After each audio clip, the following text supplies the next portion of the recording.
सारी देव व्यवस्था, वो सारे देव पाठ, जिनके आशीर्वाद, जिनके कारण हम बैठ पाए, उन सबको नमन, सबको जोहार भेंट। बहुत सारे बातें मेरे पूर्व में विद्वान जनों ने, आदिवासी समाज के मार्गदर्शकों ने, आदिवासी समाज के पुरोधाओं ने बात रखी। और सबसे अच्छी बात, नवनिर्वाचित और एक नए उदयमान उद्भट वक्ता के रूप में हमारे जितने माननीय विधायक गणों ने एक नए अंदाज में, एक नए कलेवर में, एक नए ऊर्जा के साथ जो बात रखी, निश्चित ही ऐसा लगता है कि देश की आजादी के 75 साल बाद अब पुनः आदिवासियत जागृत होगी। देश जब आजाद हुआ तो लोग आज भी जो हमारे जो आंकड़े हैं, आरक्षण, 16/4, शेड्यूल एरिया, पेशा और पहचान क्या है पता हमारी? स्कॉलरशिप, स्कूल में बांटा हुआ चप्पल, मुफ्त की चावल, होर्डिंग, बड़े बड़े होर्डिंग में मुख्यमंत्री, प्रधानमंत्री आदिवासियों को चप्पल, जूता, धान बांटते हैं और यही हमारी पहचान रह गई। जबकि जब देश आजाद हुआ तो मध्य भारत के 258 रियासत हमारी थी। अगर अखंड भारत का निर्माण करने के लिए सरदार वल्लभ भाई पटेल हाथ जोड़ के आदिवासी रियासतों को मिला नहीं पाते तो देश की निर्माण नहीं हो पाती।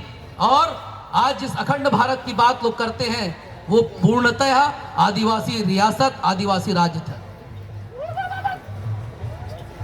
जिस देश प्रदेश में गोंडवाना का सम्राट रहा, गोंडवाना का राज्य चला, कभी हमने सोने के सिक्के चलाए, आज 75 साल बाद हमारी पहचान स्कॉलरशिप से ऊपर नहीं जा पा रही है।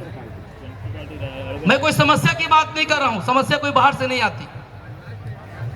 एकता परिषद की विशाल आंदोलन में, एक जन आंदोलन में, एक वैचारिक क्रांतिक आंदोलन में दादा अशोक भाई चौधरी जी के इस विचार से हमको एक होने का मौका मिला। लेकिन युवा क्रांति विचार हम शांति के साथ सहे, इस देश के विकास में सहभागी बनने का प्रयास किया। लोकसभा में हमारे बारे में चर्चा होती है, राज्यसभा में चर्चा होती है, देश की विधानसभा में चर्चा होती है। हमारे विकास के लिए अलग से बजट बनते हैं, अलग से फंड बनते हैं। देश के जितने भी खनिज अगर हैं, अगर सुपर इम्पोज करें तो शेड्यूल एरिया, आदिवासी एरिया और देश के खनिज संसाधन एक जगह मिलेंगे।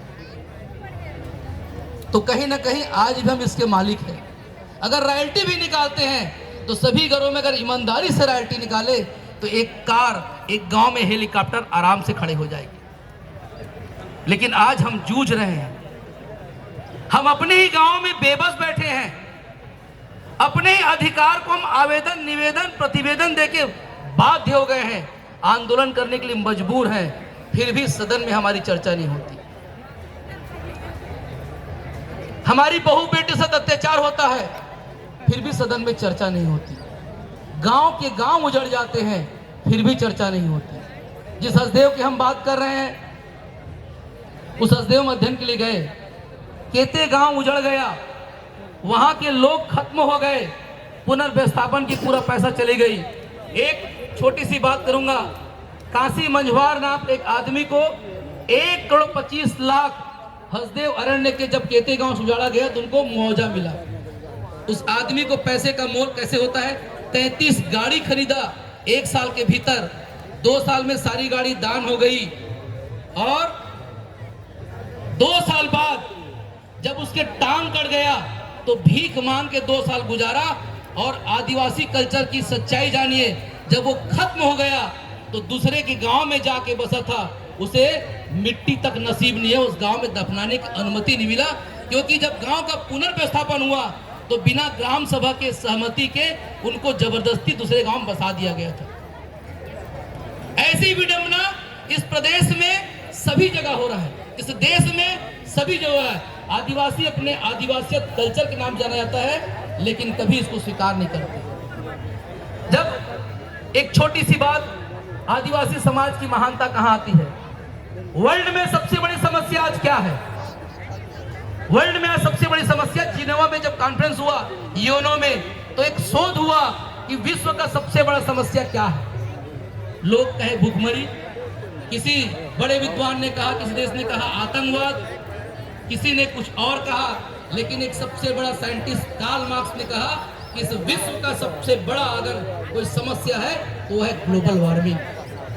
तो लोगों ने पूछा उसकी समस्या का हल क्या हो सकता है। बहुत शोध हुआ, लास्ट टाइम उस वैज्ञानिक ने कहा अगर इस विश्व को ग्लोबल वार्मिंग से बचाना है तो आपको आदिवासी का कल्चर अपनाना होगा। आदिवासी कल्चर अपनाना होगा, क्योंकि आदिवासी अपने पेड़ पौधे में भगवान ढूंढते हैं, उस मिट्टी में अपना देव ढूंढते हैं, हर जीव जंतु में अपना टोटम ढूंढते हैं। जिस दिन ये कल्चर अपना लोगे, विश्व का सबसे बड़ा समस्या ग्लोबल वार्मिंग का समस्या खत्म हो जाएगा। लेकिन ये बहुत सारे विधायक होने के बाद भी आज लोकतांत्रिक व्यवस्था में जनमत की कमी के चलते हमें आज तकलीफ झेलना पड़ रहा है। समय कम है, बहुत लोग को कहना है, और इन्हीं की बातों के साथ मैं पुनः एक आह्वान करूंगा कि आज हमारे पास संपदा है। इस देश के संविधान में सबसे ज्यादा अगर अधिकार लिखा है तो आदिवासियों के बारे में लिखा है। इस देश की अगर सबसे बड़ी भूभाग शेड्यूल एरिया अगर किसी का, जहां हमारी परंपरागत अधिकार है, तो वो आदिवासियों के पास है। और अगर ऐतिहासिक प्रमाण में जाए तो जितने भी जल जंगल जमीन है वो हमारे बाप पुरखक हमारा है। इस बात की स्वीकृति जब तक युवाओं में नहीं आएगी तब तक बहुत कठिन जाएगा। मैं इन्हीं के साथ एक छोटा समय लूंगा आभास के लिए, एक पम्पलेट लेंगे। हम युवाओं को जोड़ने के लिए एक प्रयास कर रहे हैं ऑनलाइन के माध्यम से। पम्पलेट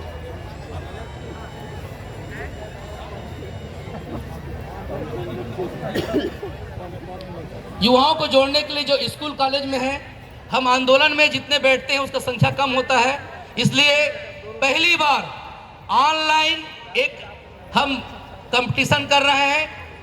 ट्रेडिशन, पारंपरिक परिधान, fashion, Mrs India, miss India, kids और मिस्टर इंडिया। इसके साथ ही जो ट्रेडिशनल सॉन्ग हम अपने जन्म के समय, मृत्यु के समय, खेत बोने के समय और खेत काटने के समय जो गाते हैं, जो विलुप्त हो रहा है, और सभी जनजातियों का, इस देश में 600 जनजातियां हैं, उनकी अलग अलग कल्चर है। वो ट्राइबल का इतिहास म्यूजियम कहीं नहीं है, इसलिए एक online competition, tribal traditional film, short film, tribal traditional song, tribal fashion show, एक ऑनलाइन कंपटीशन आज से शुरू कर रहे हैं, जिसका वेबसाइट में लॉन्च हो चुका है। सभी से आग्रह कि इस कंपटीशन में पूरे देश भर से एक कोऑर्डिनेशन के माध्यम से जुड़े, और इसका एक इनाम के साथ एक ऐसा मंच हम देना चाहते हैं जहां देश भर के आदिवासी अपने ट्रेडिशन को प्रदर्शित कर रहे, एक सम्मान के साथ कंपटीशन से, जिसका फाइनल 17-18 फरवरी रायपुर में होना है। फैशन शो 3 स्टेप में होगा, पहले प्री, सेमीफाइनल, फाइनल। डिबेट है जिसका भी first phase, second phase, final होगा। ट्राइबल शॉर्ट फिल्म, जैसे आप ऑनलाइन पंजीयन करोगे उसका कार्यक्रम का फाइनल रायपुर में होगा। मैं सभी आए हुए देश भर के सम्मानी साथियों से आग्रह करूंगा, जब तक युवाओं में अपनी पारंपरिक पहचान के लिए जद्दोजहद या लड़ाई नहीं करेंगे, जब तक अपनी परंपराओं को पहचानने का प्रयास नहीं करेंगे, तब तक आदिवासियत की खात्मा की ओर जाती जाएगी। और जब आदिवासियत को हम पहचान लेंगे तो जैसे हम पूरे देश से आकर बैठे हैं, युवाओं में अगर ये बात आ गई तो निश्चित ही पुनः हम अपने अधिकार के साथ, सम्मान के साथ इस देश में जिएंगे। इन्हीं कामनाओं के साथ लड़ेंगे, लड़ेंगे। जय जोहार, जय आदिवासी।